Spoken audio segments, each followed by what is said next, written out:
So this is really important. Very important to understand.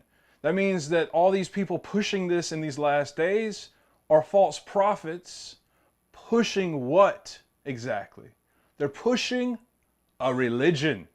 You see, Pharmakia is the religion and attached to the religion of the Greco-Roman Empire. Standing in the office of the prophet of God,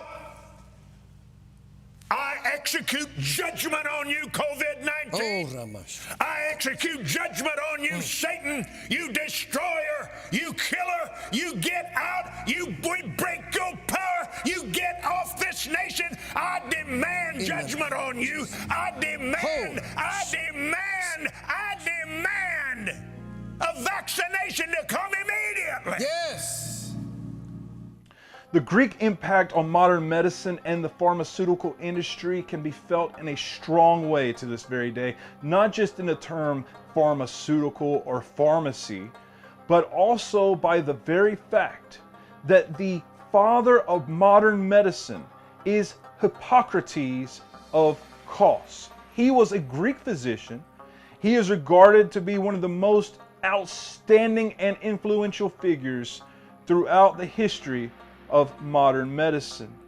Historians seem to agree that Hippocrates was born sometime around the year 460 BC.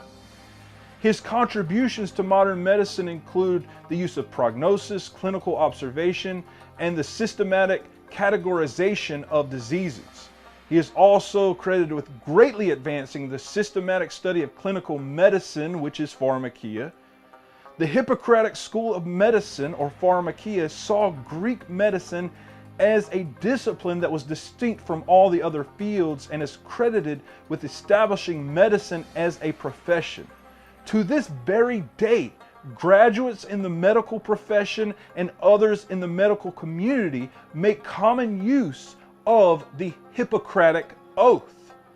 The Hippocratic Oath is an oath of ethics taken by physicians for over 2,000 years.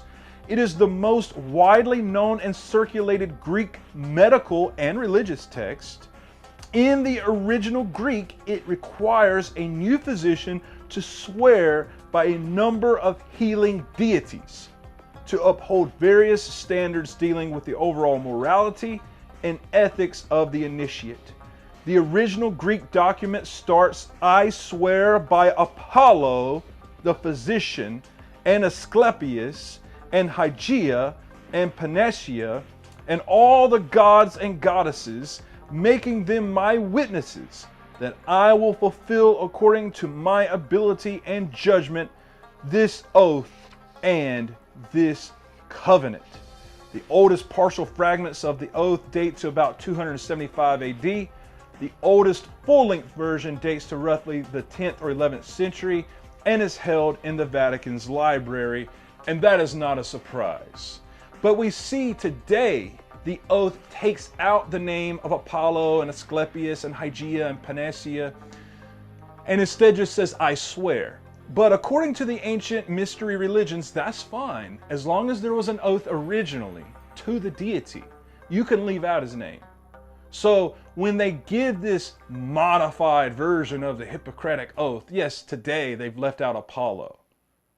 Some of them still will use it, however, but some of them have left it out.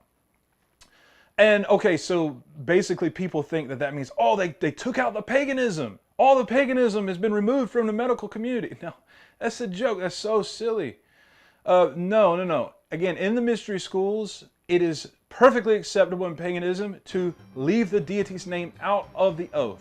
This is still an oath to Apollo. Now, the book of Revelation mentions Apollo by name. In the book of Revelation, chapter 9, verse 11, we read, "And they have over them a sovereign, the messenger, the malach, or people call it angel, of the pit, of the deep, whose name is in Hebrew is Abaddon. But in Greek, he has the name Apollyon or Apollyon. Apollyon is a play on Apollo's title as destroyer, which is Apollon. Some copies of the book of Revelation simply just say Apollo. Apollo is closely related to Helios, the solar deity of the Greeks, along with Sol and Mithra. This was well understood and received in the ancient world, as we see in the description at Nimrud Dag, where the single sculpture of Apollo bears the names Apollo, Mithras, Helios, and Hermes, all being famous solar deities born on the winter solstice around December 25th and claiming to resurrect a counterfeit to the true Messiah.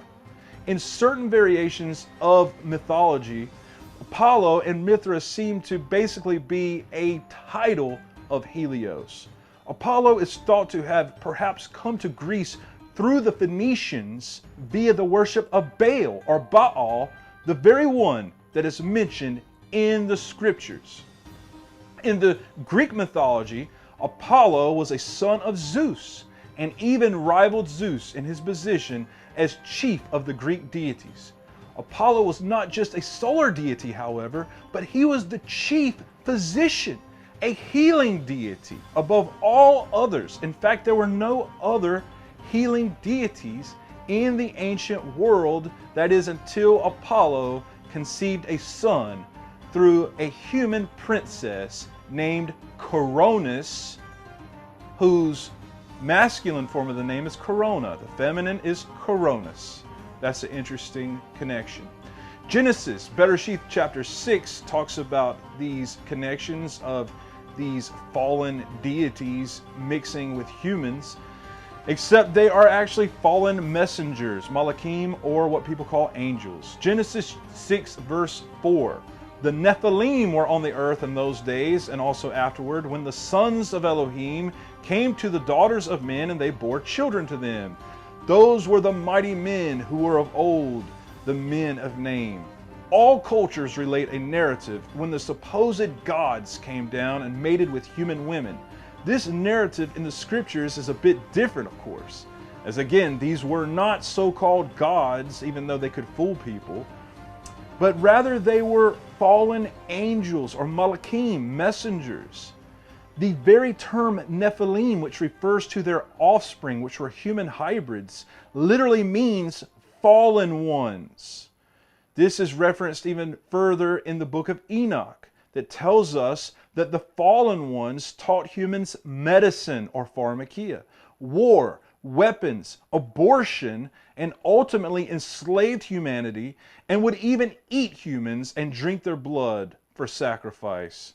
This narrative relates to all civilizations in the past, from ancient Mesoamerica all the way to Mesopotamia, the Near East to the very Far East. The four corners of the earth seem to be steeped in the worship of these Nephilim beings. It really does seem that all over the world, religion is personified in the worship of these fallen ones.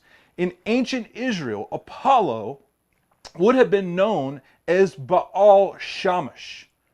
These names may have changed as the places and people changed, the geography and the times changed. However, the essential story seems to remain similar enough all over the world to see that this indeed, something to this effect, took place. And this is these men of name. That is where these myths from Greece and Rome come about the deities having wives that were humans and having demigods such as Hercules, or in this case, Apollo has his son Asclepius. Now, some variations of the myth say that Apollo just brought forth his son all on his own without the need of a human consort. That part doesn't really matter, but what does matter is the son of Apollo was known as Asclepius. Though he was originally counted as a mortal, he was eventually deified and worshipped amongst the other deities at Mount Olympus. Asclepius was thought to have left behind an earthly line of physicians. In fact, Hippocrates, the father of modern medicine, is actually said to be a direct descendant of Asclepius. The staff of Asclepius is the most used symbol for medicine and health in the entire world. In fact, we see the World Health Organization's symbol is in fact the staff of Asclepius imposed over the entire world.